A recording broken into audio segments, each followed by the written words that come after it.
Hello everyone, আসসালামু আলাইকুম। সবাই কেমন আছেন? আশা করি অনেক ভালো আছেন। আজকে আমি কাতল মাছ রান্না করব বেগুন দিয়ে। তো প্রথমে আমি ফ্রাই প্যানে তেল দিয়ে দিলাম। তেলটা গরম হয়ে গেছে। এখন আমি একে একে মাছগুলো দিয়ে ভেজে নেব।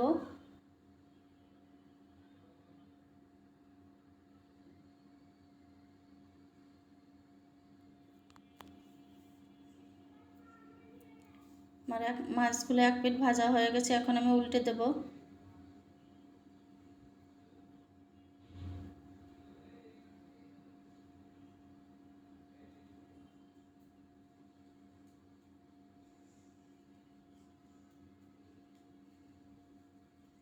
আমার মাছগুলো উল্টানো হয়ে গেছে। মাছগুলো ভাজা হয়ে গেছে বন্ধুরা।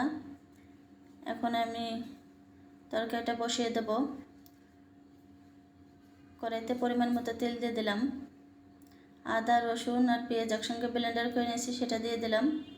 স্বাদ মতো লবণ, হলুদের গুঁড়া, মরিচের গুঁড়া।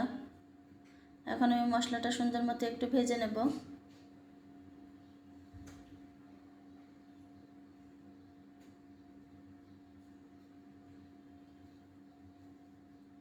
সামান্য পরিমাণ পানি দিয়ে মশলাটা সুন্দর মতো একটু কষিয়ে নেব। আমার মশলাটা কষানো হয়ে গেছে। এখন আমি বেগুন আর আলুটা আগে থেকে কেটে ধুয়ে রেখেছিলাম, সেটা দিয়ে দিলাম। এখন আমি সুন্দর মতো নেড়ে মশলার সঙ্গে কষিয়ে নেব।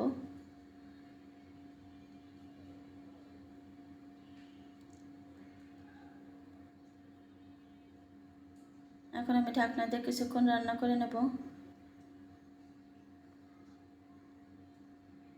এখন আমি ঢাকনাটা উঠিয়ে নিলাম। এখন আমি সুন্দর মতো আবার একটু নেড়ে দেব। এখন আমি তরকারিটা কষানোর জন্য সামান্য পরিমাণ পানি দিয়ে দিলাম। দিয়ে নেড়ে আবারও ঢাকনা দিয়ে কিছুক্ষণ রান্না করে নেব।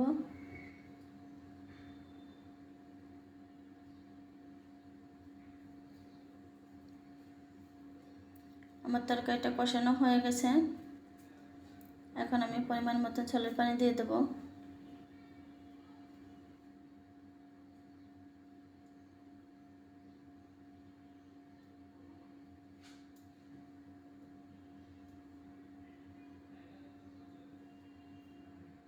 এখন আমি মাছগুলো দিয়ে দিলাম।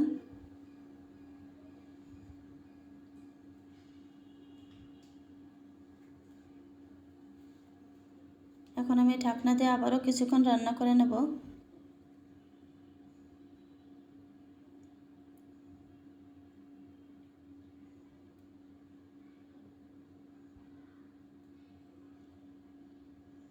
আমার তরকারিটা হয়ে এসেছে। এখন আমি একটু নেড়ে দিলাম। এখন আমি জিরে বাটা দিয়ে দিলাম। দেখতেই পাচ্ছেন তরকারিটা কালারটা কতটা সুন্দর হয়েছে। যদি ভিডিওটা ভালো লেগে থাকে লাইক, কমেন্ট, শেয়ার করে পাশে থাকবেন। আল্লাহ হাফেজ।